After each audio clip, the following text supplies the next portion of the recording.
Já tô parecendo repetitivo, mas eu preciso dizer mais uma vez. Que episódio de The Last of Us! Essa é a review do terceiro episódio de The Last of Us, um episódio que tira o foco um pouco da Ellie e do Joel e foca em personagens novos, o Bill e o Frank.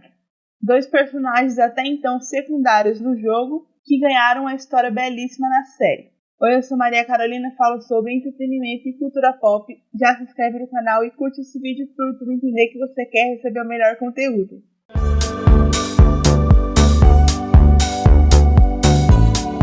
Dor e sofrimento.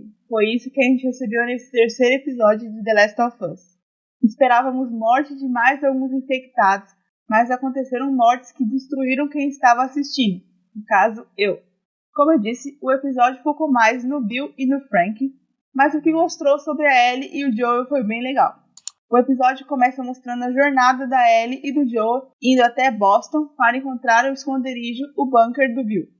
Vemos um Joel com um tratamento muito mais profissional com a Ellie, um tratamento já que ele está mais fechado, e que é até compreensível depois de tudo que aconteceu com ele, principalmente com a morte da Tess. Eu estou fazendo um review sobre esses episódios, tem as primeiras impressões, e também do segundo episódio que conta com a morte da Tess, parceira do Joel.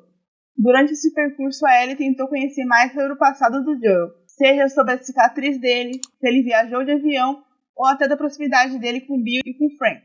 Ele ainda não deixa a Ellie ter contato com armas, e eu acredito muito que seja por causa da morte da Sarah, que foi por causa de uma arma, e também pelo fato das duas terem mais ou menos a mesma idade. Eu não me canso de falar como eu adoro essas tiradas que existem entre eles. Como, por exemplo, quando a Ellie perguntou se existia alguma coisa de ruim por ali e o Joel respondeu que só tinha ela. Lá nesse esconderijo, o Joel tem muitas coisas guardadas e enquanto ele está pegando essas coisas, a Ellie começa a explorar o ambiente, encontrando um pacote de absorventes e um infectado ainda vivo sob os escombros. E olha, eu não acreditei na naturalidade dessa menina para matar esse infectado com apenas um canivete. Achei legal mostrar para Ellie como essa pandemia começou, porque ela cresceu dentro da Fedra, então tudo que ela sabe foi o que foi ensinado por eles. E segundo ela mesma, a escola não ensinava sobre essa real origem e dizia que toda a doença vinha dos macacos. O Joel explicou que esse fungo vinha de farinha e açúcar, coisas simples mesmo, e todos os produtos que continham esses ingredientes poderiam contaminar. Ele também contou que apenas 3 dias do primeiro infectado tudo foi destruído, que levavam as pessoas para as zonas de quarentena, e quem não cabia nesse lugar era morto para não ser infectado depois.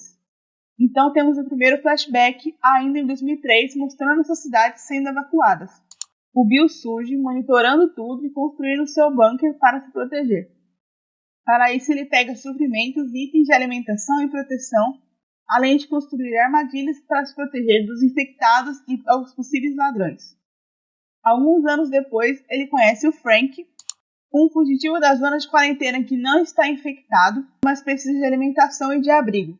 O Bill meio que trava no começo, já porque ele quer proteger o seu lugar, mas depois acaba cedendo e dando ao Frank o que ele precisa para sobreviver.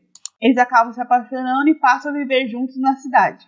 O Frank também muda o jeito que o Bill lida com a casa e com as pessoas, e é aí que acontece esse primeiro contato com a Tess e o Joel. E olha, a Tess estava tão linda nesse episódio. É nítido como a Fedra consumiu a energia dela.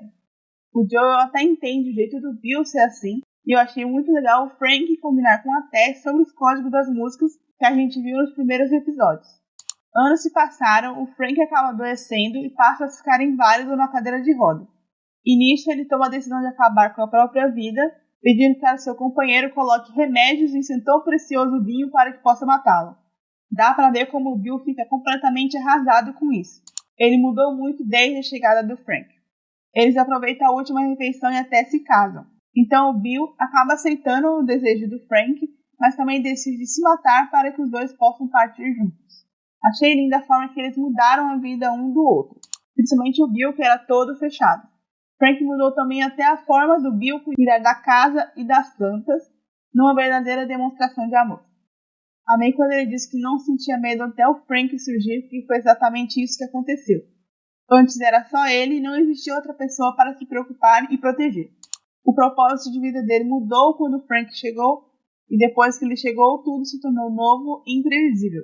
Doeu demais ver eles partindo, de verdade. Depois desse momento triste, voltamos a ver o Joel e a Ellie chegando na casa do Frank e do Bill.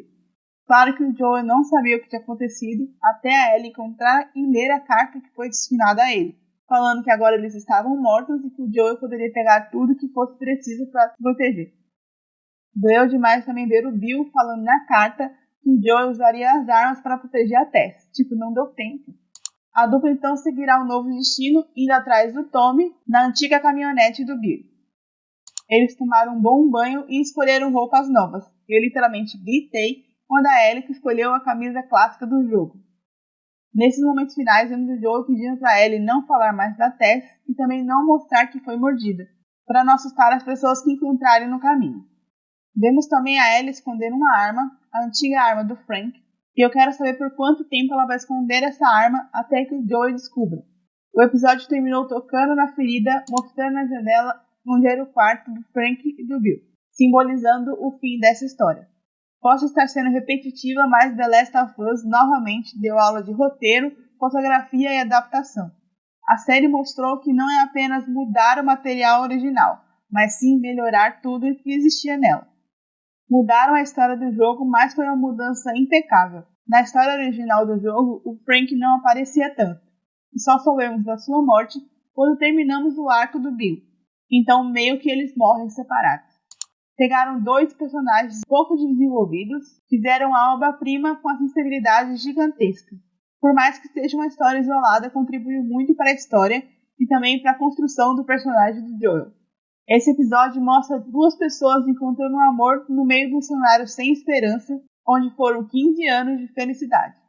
Um ponto legal a se comentar é que os episódios vão se conectando, já que a música dos anos 80 que tocou no bunker do Bill é a mesma música que toca no final do primeiro episódio, que a gente achava que poderia ser um sinal de perigo, mas na verdade era anunciando a morte deles. Esse com certeza foi o melhor episódio, se eu pudesse, eu daria nota 1000 para ele. Novamente veio dizer que a série está maravilhosa. Por isso foi merecidamente renovada para sua segunda temporada. Comenta o que você achou desse episódio e o que espera para o próximo, já que vai mostrar a Ellie e o Joel enfrentando novos perigos, ao mesmo tempo que vão se aproximando e se protegendo. Não se esqueça de se inscrever no canal e curtir esse vídeo. Eu vejo você na próxima. Tchau!